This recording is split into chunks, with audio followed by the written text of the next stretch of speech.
성경은 1189장입니다. 그래서 하루 한 장씩 그냥 꾸준히 읽으면 3년 3개월이 정확히 걸립니다.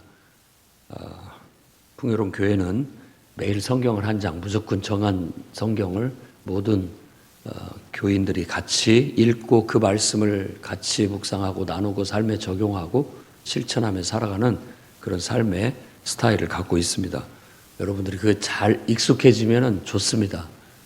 딱 정해진 말씀이 있기 때문에 그냥 이렇게 합니다. 나머지 성경에 대한 공부는 여러분이 각자 하시면 되는 거고, 전체적으로 교회 공동체적으로는 정해진 말씀, 그 말씀을 묵상하고 삶에 적용하고 실천하고 또 그것들을 경험하면서 또 목장 모임이나 소그룹 모임에서 나누고 이런 것들이 실천되면은 말씀 중심의 삶이 실현될 수 있다고 저는 믿습니다. 모세를 통해서 하나님은 이스라엘 백성을 출애굽시켜 가지고 가나안 땅, 약속의 땅이라는 약속의 땅을 비전으로 두고 그 땅을 믿음으로 들어가서 그곳에서 하나님의 나라를 이루기를 원하셨습니다. 그런데 연약한 믿음이 그걸 받아들이지를 못함으로 인해서 좀 굽어도는 40년 동안 광야를 헤매는 과정을 겪게 되었죠. 그러나 광야 40년을 성경에서는 그래서 훈련기간이라고, 믿음을 훈련하는 믿음의 훈련기간이라고 그렇게 말하고 있습니다.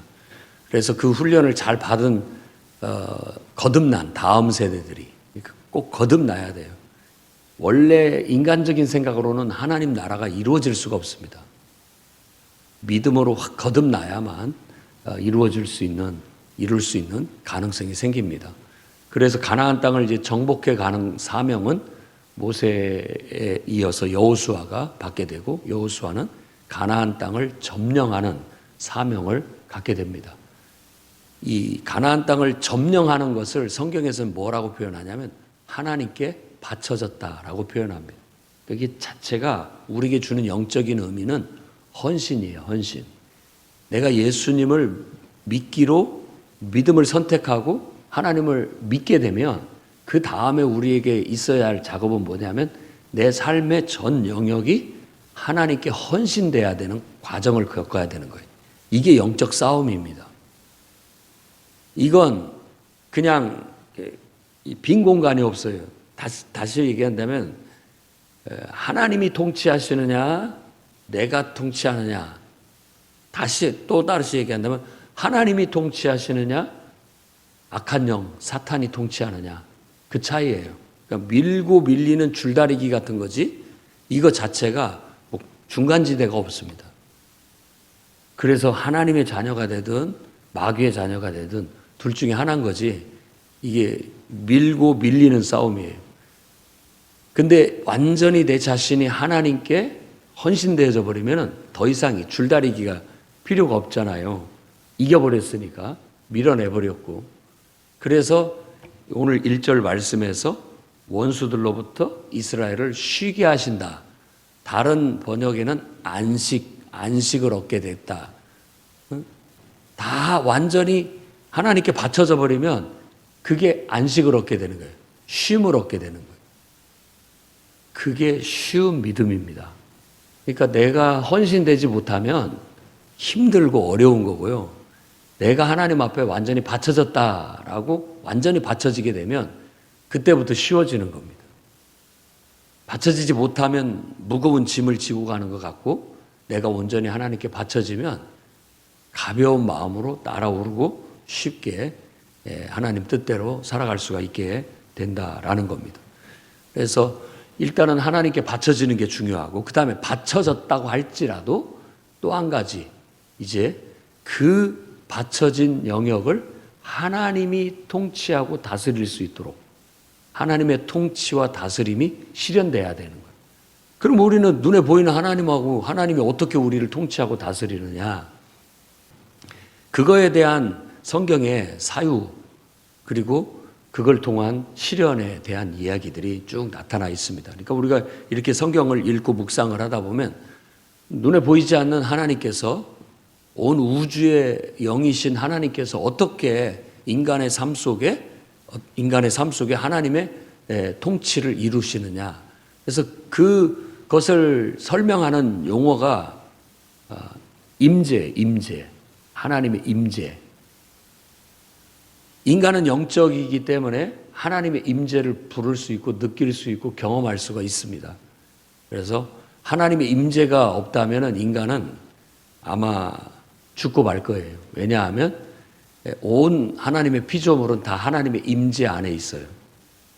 두 가지 이미지가 있어요. 하나는 하나님을 내 안에 모시는 것으로서 내가 하나님을 품는 거예요. 내가 하나님을 품는 이미지 하나. 그런데 하나님을 내가 품는 것 같지만은 또 다른 이미지는 뭐냐면 내가 하나님 품 안에 있는 거예요. 이게 하나님의 임재와 하나님의 초월성 두 가지를 얘기하는 겁니다. 이걸 통해서 하나님의 통치가 내 안에서 또 우리가 살아가는 인간 세상 속에 실현되어지는 거예요. 그러니까 이 여호수아서는 바로 그것을 실현하는 과정, 그것이 마치 영적 싸움처럼 전쟁처럼 치러지고 있는 것을 나타내고 있어요. 그래서 아마 나 자신을 관찰해 봐도 나에게 이 싸움이 있다라는 걸 압니다. 밀고 밀리는 이런 싸움. 그리고 늘 하나님을 내 안에 품고 하나님의 내가 품 안에서 그분의 말씀을 따라서 삶을 펼쳐나가는 과제가 늘 있어요.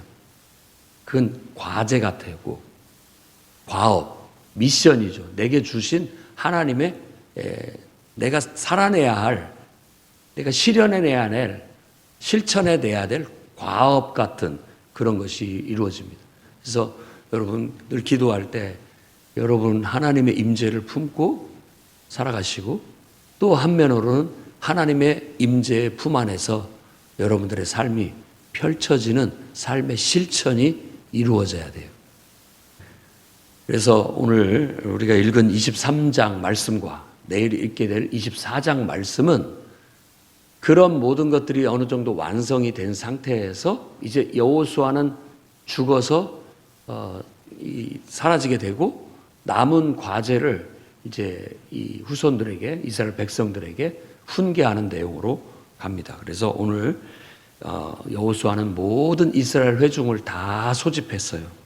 다 불러보았고 그들에게는 그 지도자들, 장로, 수령, 재판장, 관리들 다 불러보고 그들에게 이제 권면하고 경고하는 내용으로 23장, 24장이 마무리가 되게 됩니다. 자, 권면을 이렇게 말씀을 묵상을 해보면 1절에서 13절까지를 전체적으로 이렇게 딱 해서 보면은 한 4가지 정도가 됩니다. 첫째는 하나님께서 말씀하신 대로 그 땅을 차지해라. 아니 이미 차지했는데 또 뭘 차지하라고 하느냐. 이게 우리 안에 있는 과제예요. 과제. 주도권은 잡았어요. 나 하나님을 섬기기로 했습니다. 나 하나님 말씀대로 살기로 이미 결단했습니다. 온전한 헌신과 정복이 이루어졌다고요. 그렇지만 늘 그 하나님 말씀대로 우리가 내 삶의 전 영역에서 실천해내는 것은 우리의 과제예요. 아직도 남은 과제 같은 거예요. 그러니까 가나안 땅을 완전히 정복을 해서 주도권을 잡았지만 미미한 부분, 세세한 몇몇 부분들은 정복하지 못했어요. 다 하나님의 통치 아래 두루지가 못된 거예요. 우리 인생도 하나님 앞에 내가 헌신을 했다고 하지만 어떤 영역은 나도 모르게 어떤 영역은 하나님께 아직 헌신이 안 됐어요. 그리고 어떤 영역은 헌신을 했다고 했는데도 불구하고 하나님의 뜻대로 하나님 말씀대로 다스리지를 못해요. 순종해내지를 못하고 실천하지를 못하는 그런 부분이 있죠. 그건 마치 김연아 선수가 어떤 스케이팅을 하면서 어떤 기술을 나는 해야 되겠다라고 하지만 그게 될 때도 있고 안 될 때도 있는 거와 같은 거예요. 컨디션이 좋을 때는 폴짝 뛰어가지고 몇 바퀴를 돌고 안전하게 탁 착지해서 완벽하게 해낼 때가 있는데 그게 그렇게 쉬운 게 아닙니다. 그러니까 우리가 하나님의 뜻을 받들고 하나님 말씀을 받들어서 내 삶을 다스리고 내 삶 속에 하나님의 말씀을 실천해내는 것이 꼭 그거 같아요. 그러면 그 난이도를 점수를 10점 만점으로 평가를 한다면 10점 만점 중에서 내가 어느 정도까지 그걸 실천해 내느냐, 이거에 따라서 이게 점수가 달라집니다. 그래서 성경에서도 씨 뿌리는 비유에서 30배, 60배, 100배의 결실을 맺는다라는 것도 실천의 정도에 따라서 100%를 이룰 수가 있고 60%밖에 못 이룰 수 있고 30%밖에 못 이룰 수가 있는 거예요. 그게 이제 여호수아가 마지막으로 이스라엘의 지도자들을 모아놓고 백성들 앞에서 그들에게 권면하는 바예요. 이 과제를 너희가 잘 수행해라, 이런 뜻입니다. 그 다음에 두 번째는 크게 힘써 율법을 지켜 행하라. 그러니까 이걸 수행하기 위해서는 철저히 힘써서 모세가 준 율법책을 배우고 묵상하고 그 뜻을 잘 이해해서 삶에 녹여내는 실천이 필요한 거예요. 그래서 크게 힘써서 율법을 지켜서 행해라. 이거 아주 중요합니다. 우리 그리스도인들도 똑같은 원리에 속합니다.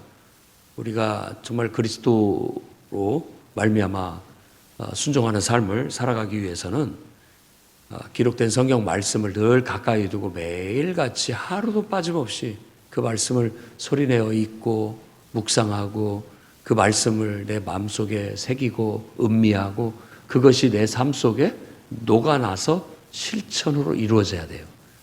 기록된 말씀에만 머무르지 말고 이게 그냥 객관적인 말씀으로는 나에게 어떤 살았고 운동력 있는 역사가 나타날 수가 없습니다. 그냥 단순히 지식적으로 안다라는 거, 그것으로는 내 삶의 변화나 역사가 일어나지 않아요. 그래서 그것이 내게 주어진 말씀, 레마라고도 하는데 내게 주어진 말씀으로 주어져야 됩니다. 나에게.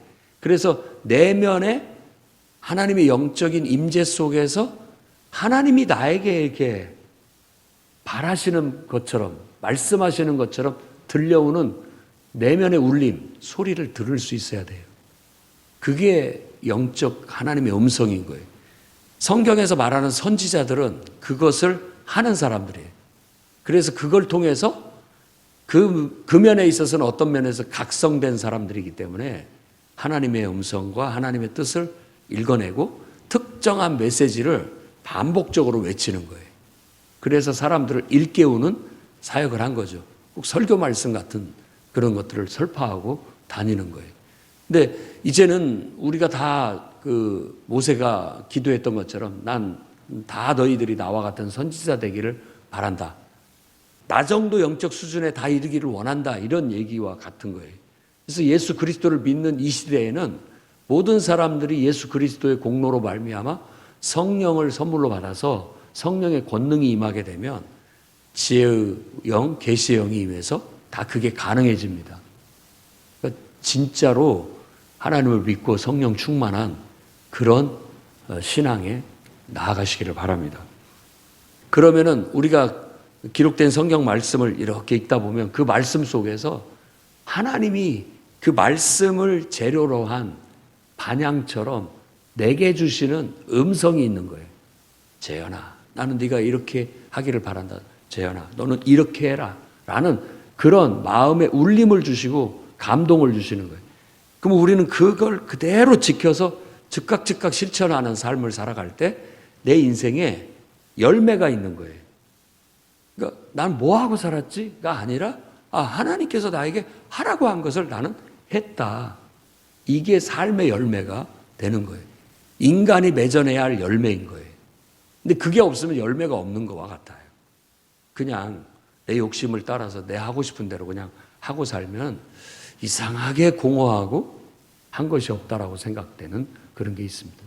근데 하나님이 내 안에서 하라고 하셔서 그것이 하나님 말씀에 내가 명령에 순종하는 것이 되고 하나님이 내게 주신 사명이 돼서 그걸 이루면 그게 열매가 돼서 남습니다. 그리고 그 영원한 것이 돼서 하나님 앞에도 갔을 때도 그게 남아요.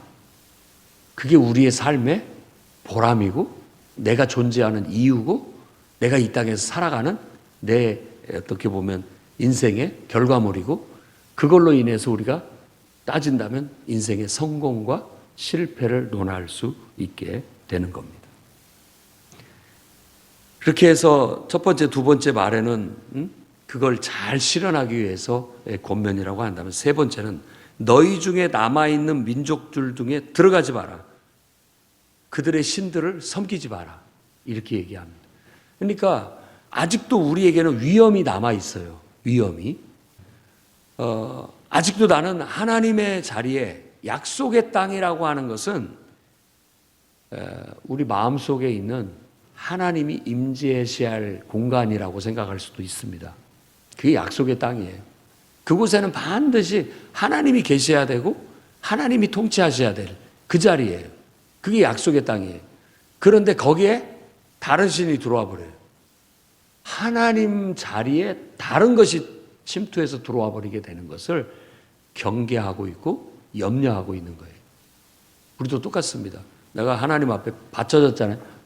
내가 사는 게 아니라 이제는 하나님이 내 안에 사는 거예요. 하나님이 나를 통치하시기 때문에.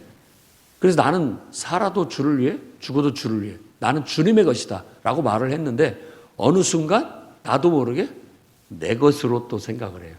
그럼 내가 우상이 돼버린 거죠. 그리고 어떤 욕심이 들어와서 그 자리를 차지해버립니다. 그 욕심을 신격화하는 것이 우상이에요.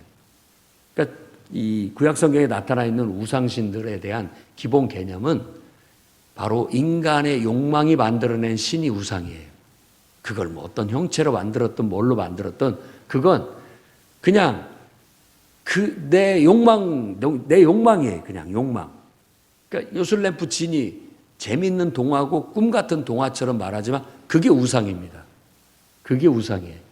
내 마음대로 다 되는 것, 내가 원하면 다 되는 것, 이걸 이루어주는 신은 우상신인 거예요. 참신은 어떤 존재냐? 참신은 초월적인 신이에요. 내 안에 임재도 하시지만 초월적인 신이어서 내 마음대로가 아니라 신의 뜻대로. 그래서 나를 신의 뜻에 끌어올려주는 인간의 편협하고 제한적인 그런 어떤 욕망이 아니라 신의 더 큰 뜻에 나를 맞춰가게 만드는 그런 나를 끌어올려주고 변화시켜주고 승귀, 더 온전하게 끌어올려주는 그 신이 진짜 신이에요.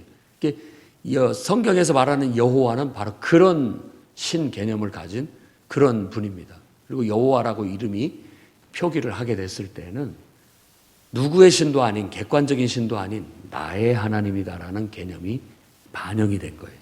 나의 하나님. 누구도 아니고 바로 나의 하나님이에요. 나의 하나님. 그 하나님 자리에 다른 것이 들어와 버리는 것은 절대 안 된다. 근데 그렇게 우리에게 영향을 미칠 수 있는 요인은 바로 너희가 쫓아내지 못한 이 민족들, 그들의 영향을 받아버리는 것. 그것도 영향을 받기에 가장 강력한 것은 혼인이에요. 혼인. 결혼. 결혼이 가장 결속력이 강하고 또 육체나 영혼이나 정신이나 이런 면에 있어서 잘 화합을 이루어 나가야 되는 문제이기 때문에 다른 신을 섬기는 그런 사람과 혼인하게 되면 영향을 받는다라는. 나중에 그 똑똑한 솔로몬도 늙어서 영향을 받고 맙니다. 그러니까 누구도 장담하면 안 됩니다. 나는 변화시킬 수 있어, 이겨낼 수 있어 라고 말하지만 그 좋을 때는 됩니다. 그런데 우리 힘이 약해지면 그것이 슬그머니 잡초 자라듯이 또 들고 일어나요. 그래서 그런 문제가 찾아오게 되는 거, 그거 염려한다. 그래서 그러지 말아야 된다라는 거. 그런 것들이 도단하게 되면 그것은 너희의 올무가 되고 덫이 되고 옆구리에 채찍이 되고 눈에 가시가 되고 이 아름다운 땅에서 너희가 망한다. 망하고 만다. 실패하고 만다라는 거예요. 그러니까 우리의 신앙생활도 이게 실패할 수가 있습니다. 실패.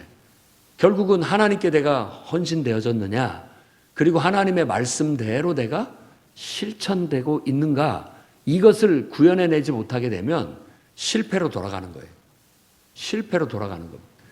그러니까 그 실패하게 만드는 요인이 뭐냐? 내 삶에 무엇이 침투해서 무엇이 자라서 나를 실패하게 만드는지를 봐야 됩니다. 나도 모르는 사이에 내가 내 인생의 주인인 채 그렇게 해서 결국은 내 고집과 내 욕심 이런 것들로 인해서 내 인생이 하나님에게 헌신됐다가도 다시 환원해서 내 것으로 또 차지해버리고 하나님 말씀대로 내가 다스려지지 못하고 실천되지 못하고 내가 굴복되지 못하고 순종하지 못하고 어그러진 길로 자꾸 나가게 된다면 결국 우리는 이 아름다운 땅에서 하나님의 통치가 아름답게 이루어져야 할 하나님 나라는 실현되지 못하고 결국 실패하게 될 것이다. 그래서 이제 사사기부터는 그것에 대한 성공과 실패 이야기가 이스라엘의 역사로 펼쳐지는 겁니다.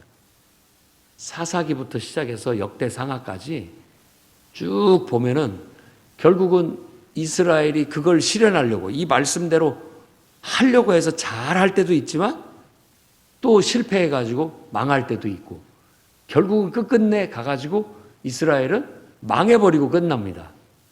망해버리고 끝나는 거예요. 그러면서 어떤 틀이 깨지고 또 새로운 비전을 갖게 되는 그런 역사로 이어져 나가게 됩니다. 그다음에 네 번째로는 너희 하나님 여호와께 가까이 하기를 오늘까지 행한 것 같이 하라. 너희 하나님을 마음을 다하고 뜻을 다해서 힘을 다해서 하나님을 사랑해라 라는 마지막 당부를 주고 있습니다. 그래요. 모든 것은 하나님 사랑에서 시작되는 거예요. 내 마음에 약속의 땅이 있다면 내 안에 그 공간 안에 하나님으로 꽉 채워야 됩니다.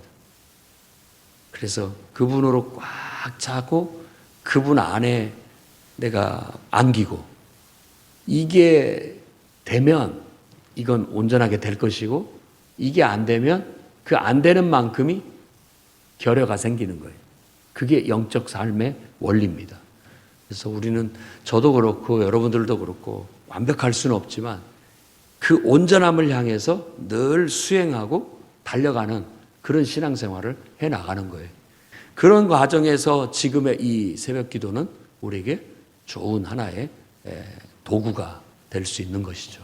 아주 좋은 습관입니다. 영적인 습관이에요. 내가 좋을 때도 있고 안 좋을 때도 있고 은혜가 될 때도 있고 안 돼가 있다 할지라도 그냥 습관적으로 꾸준히 하면 이게 내가 새벽 기도를 지키는 게 아니라 새벽 기도가 나를 지켜주는 그런 게 되는 거예요. 내가 주일을 지키는 것이 아니라 주일이 나를 지켜주는 그런 묘한 관계가 됩니다. 그래서 이렇게 하나님께 붙어 있게 되고 하나님을 사랑하게 되고 이 하나님의 헌신됨을 유지할 수 있게 하고 하나님의 통치와 다스림을 실현하는 그런 삶을 살아가게 되는 거예요. 여호수아는 14장 말씀에 이제 나는 온 세상이 가는 길로 간다. 이게 죽음을 예고하는 거죠. 예, 다 순번을 받아놓고 있습니다. 다 이 시간에서 벗어나 죽음이라는 것은 그런 겁니다. 시간은 물리적인 거예요. 다 물리적인 시간이거든요. 그런데 이것을 벗어난다는 것은 영원 속으로 들어가는 거예요.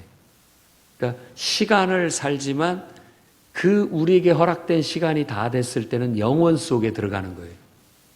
내가 온 세상은 창조주 하나님 안에서 존재하고 있고 그 존재 속에 있는 거예요. 그러니까 그 존재 안에서는 죽음이라는 개념이 없습니다. 죽음이라는 개념이 없어요. 단지 변하는 것뿐이죠. 변하는 것뿐이에요. 그러니까 우리는 이 시간과 물질과 공간 속에서 제한된 어떤 시간을 살아가고 있다가 결국은 때가 되면 하나님의 영원 속에 들어가게 되는 거예요. 그 하나님의 영원 속에서 우리가 하나님을 대면하게 될 겁니다. 그걸 아셔야 되고 이 땅에 태어나는 모든 영혼과 생명은 그래서 귀중하고 소중하고 다 하나님께로부터 온 것임을 우리는 알고 하나님께로 돌아가게 되는 겁니다. 다만 이 세상에서 펼쳐지는 역사와 하나님의 뜻을 성취하는 그 어떤 과정 속에서 나의 역할은 끝난다라는 의미는 갖고 있습니다. 그러니까 나의 역할은 거기까지인 거예요. 하나님이 허락하시는 것까지. 그러니까 하나님이 허락하시는 것까지의 삶의 여정을 살아가는 동안 우리가 어떻게 살아야 되겠습니까? 세월을 아낄 필요가 있겠죠. 세월을 아낀다라는 것은 집중력을 잃지 말고 하나님의 뜻을 잘 쫓아가는 거예요.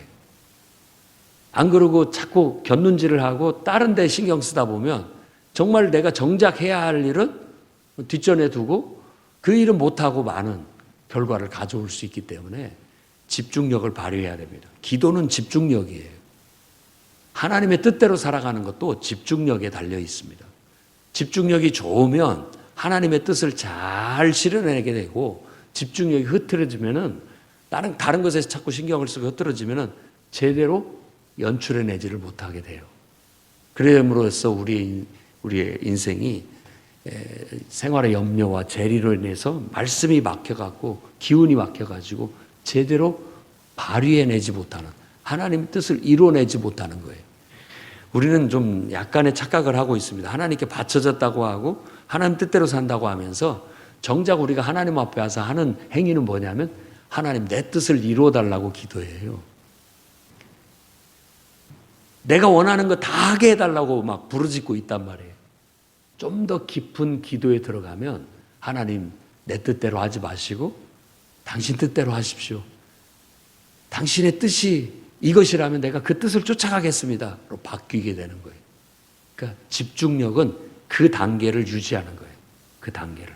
그래야만 우리의 삶에 하나님의 역사가 이루어지고 하나님 뜻이 이루어지는 삶을 살게 되는 겁니다. 그러면서 마지막 경고를 하고 있죠. 하나님 말씀하신 모든 선한 말씀은 하나도 틀림없이 다 이루어질 것이다. 다 잘 될 것이다.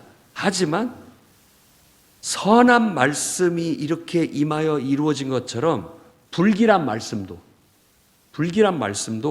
똑같이 이루어지게 될 거다. 그러니까 조심하라는 얘기죠. 망할 수도 있다라는 걸 경고해 주고 있는 겁니다. 너희에게 주신 아름다운 땅에서 언약을 어기고 다른 신을 섬기면 너희는 망한다. 너희 존재 의미나 가치를 잃어버리고 만다. 우리가 인간을 죽었다고 하고 인간이 병들었다고 하고 지금 잘못됐다라고 죄 가운데 빠져있다라고 말하는 이유가 그들이 하나님을 인정하지 않고 하나님께 자신을 헌신하지 못하고 하나님의 뜻대로 다스리지를 못하고 있는 상태를 죽었다고 얘기하는 거예요. 우리도 다시 그런 상태로 되돌아가 버릴 수 있다는 얘기를 말해주고 있는 겁니다. 그러니 우리가 경각심을 가지고 오늘 또 하나님 안에서 하나님의 임재를 부르고 하나님 임재 안에서 하나님의 음성을 듣고 하나님의 뜻대로 잘 내 삶을 연출해가는, 실천해가는 그런 삶을 살아가시기를 힘쓰시기를 주의 이름으로 축원합니다. 기도하겠습니다. 거룩하신 주님, 하나님 말씀을 묵상합니다. 하나님의 깊은 뜻을 알게 하셔서 온 우주의 창조자 되신 그 크신 하나님과 영적인 소통을 누리게 하시고 눈꽃만큼이라도 하나님의 뜻을 우리가 깨닫고 이해해서 이해하는 만큼 삶을 살아가게 하시고 하나님을 알아가는 만큼 우리의 삶의 영역이 확장되어지게 하시고 하나님의 크고 위대한 뜻을 성취해 나갈 수 있도록 복내려 주시옵소서. 예수님 이름으로 기도드립니다. 아멘.